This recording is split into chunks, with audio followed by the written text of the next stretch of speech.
Well, good morning from Sydney, Nova Scotia.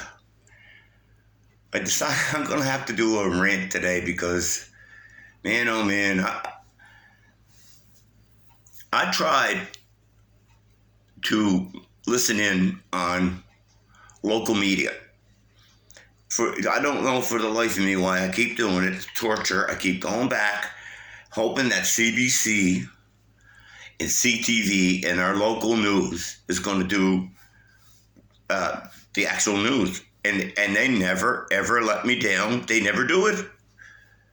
I can't believe I'm hearing the crap that I'm hearing on the CBC national news to begin with. The flagship, supposedly, news outlet of the world in Canada has gone completely bonkers. Okay, they don't do right now. Sitting off the coast of Holland, Netherlands, there is a Dutch oven. I call it a Dutch oven because it's a big container ship full of cars. There's close to 4,000 automobiles on this big Dutch oven that's sitting out there, and it's burning. It's burning. One of the electric car batteries started a major fire that spread to the other cars that are all in there. And when they try to cut the oxygen off, like they usually would do to segregate the compartments, doesn't matter. The electric batteries are runaway. They're electrical lithium batteries that go into chemical reaction, generate their own oxygen, and they get so hot, turn this big ship into a Dutch oven. And this is the second ship in the last 2 years that had the same problem with these EVs, electrical vehicles, and their batteries. Okay, that's not half of it. Right now in Germany, we have to look at I want you to look at the picture that not being painted by our media. Okay, we are so out of touch about what's going on in Europe and what's going on in Ukraine that I cannot believe that the people that I know are so misinformed as to what's going on over there that I have to take the time today to explain to you, sheeple, what's going on. We have been pounding Ukraine with missiles from both sides, and bombs, and tanks. Everything you could possibly imagine is being dropped on the country of Ukraine. Now, why would that be? Why would a country in the middle, basically, of the Eurasian plains and going into Northern Europe, why would they pick on Ukraine to drop all these bombs? Well, they had to do the dirty work for the bankers. Okay, the bankers lost their war in Afghanistan. They lost their war in Iraq. Okay, and in Syria, they're still going on there. But think about this. Where do all those bombs and where do all those missiles and all that military equipment, where do you think that comes from? That comes from the industrial complex owned by the bankers that own the drug companies, that own the media. These bankers, and I'm being polite with the word bankers, the bankers are on both sides of the equation. You have bankers that are in the European Union and in the West. You'll have bankers that are in the Eastern Bloc, China and Russia. These two groups of bankers, for the past 60 years or more, have manipulated the control of arms production. They manipulated the control of drug production. They manipulated the control of money printing. They manipulated the control of media of all types. Are you getting my drift? And we're not getting any of this information being given to us through our Canadian media about what's really going on in Ukraine. You have these two bank factions that are fighting a war of attrition against each other, and they're using proxies. Okay, these countries are basically just a proxy because there are no sovereign banks anymore. They're controlled. The sovereign bank is the bank that's allowed to issue a currency in a country.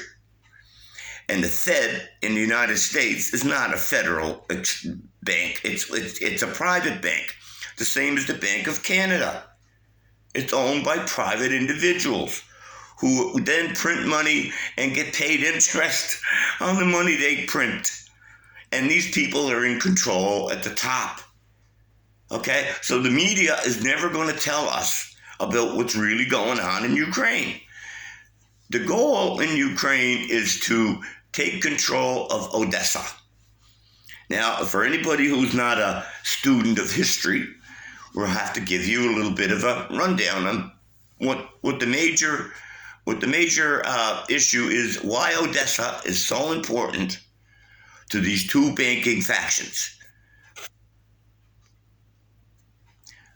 When we had the division of the Soviet Union, when it dissolved, that was all a planned implosion so they could move manufacturing into China and into Europe and then exploit Africa. Now, Odessa on the Black Sea was a city that was constructed by a certain group of people that then became the bankers. They're Khazarian and Khazars in their heritage, and they were basically name stealers. The Khazarian Empire, as it was, covered all of those vast areas of Odessa and the steppes up in Ukraine, the Black Sea, and they were known to be ruthless. The Khazarian forces would be hired out as mercenaries by other kingdoms, and they got to be so big they were given the opportunity or demanded that they take on a religion, because every country had a religion, and they chose Judaism. Do I have to tell you any more? And then you have the Ashkenazi. They came out of the destruction of Jerusalem in 72 AD. They were dispersed, and they traveled. They were name stealers also, and they would go in to take out a village, take their identities, and pretend they were practicing their religion, and at heart they were actually doing what was done in the synagogue of Satan. So these two groups, over the last millennium, have taken over the banking on both sides of the world.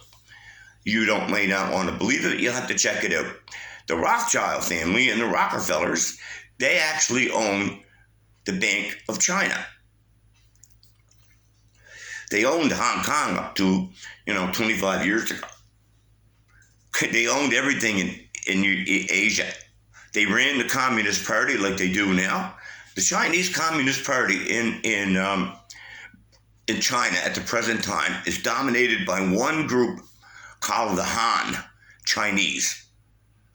And if you think that people are racist in your life, you've never met more racist people than the Han.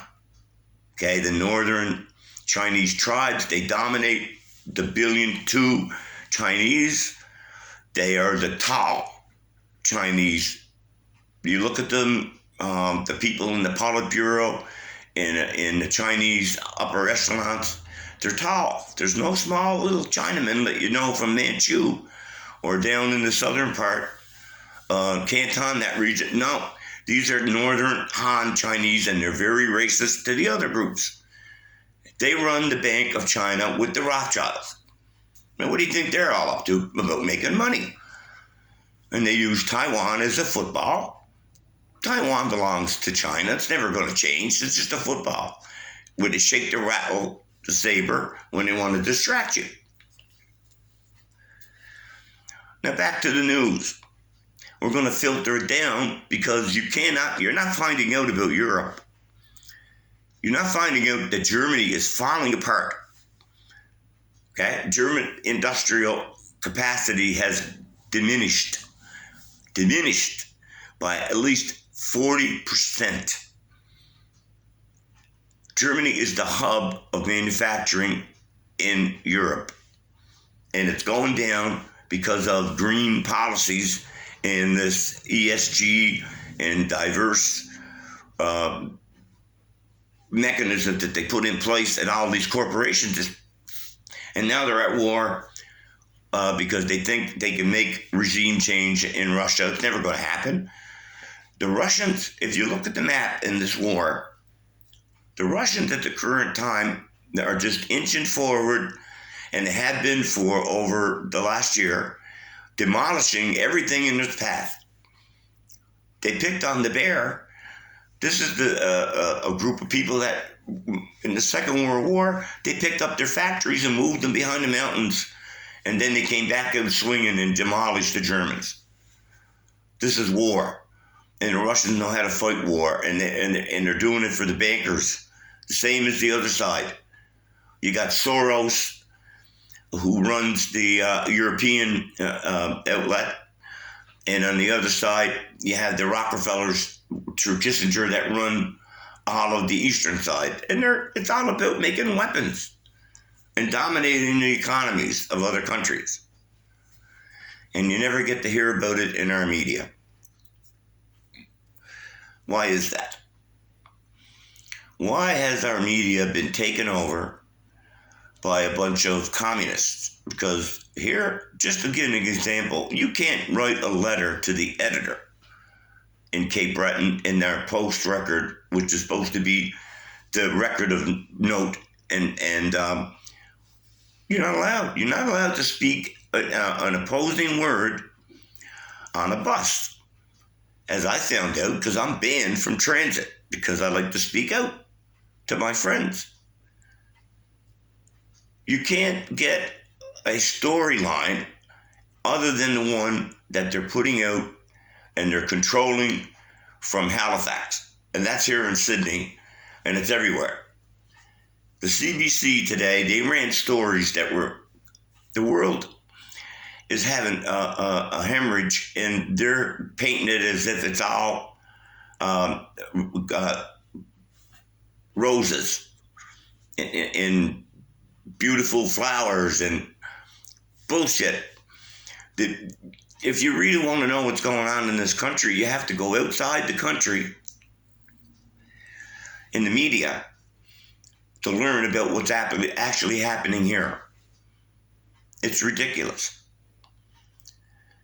So if you want to keep on believing that we have a media, we have the only reason I made this little clip was just to point out that it's just so discouraging. You can't get real information, and now it's tighter than ever with Bill C-18 and blocking and people's bank accounts that they don't like them.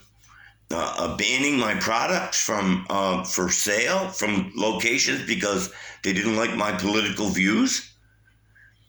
Like it's getting to the point where the communists are just taking over.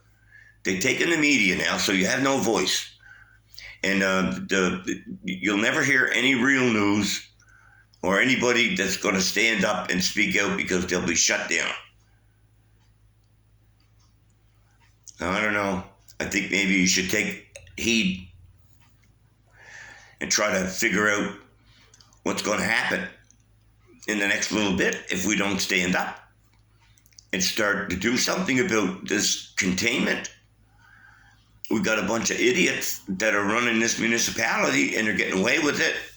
They're losing businessmen downtown. The major investors all pulled out.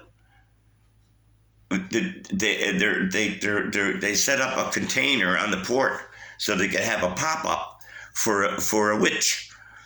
They decided that they would put a witch down on the service to people coming off the vessels. Imagine. She's going to read your tarot cards there, but I'm not allowed to sell fiddles. Think about that. Who's in control here? Well, definitely it isn't me.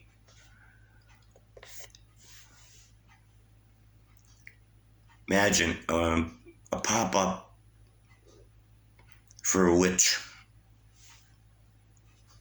God help us all.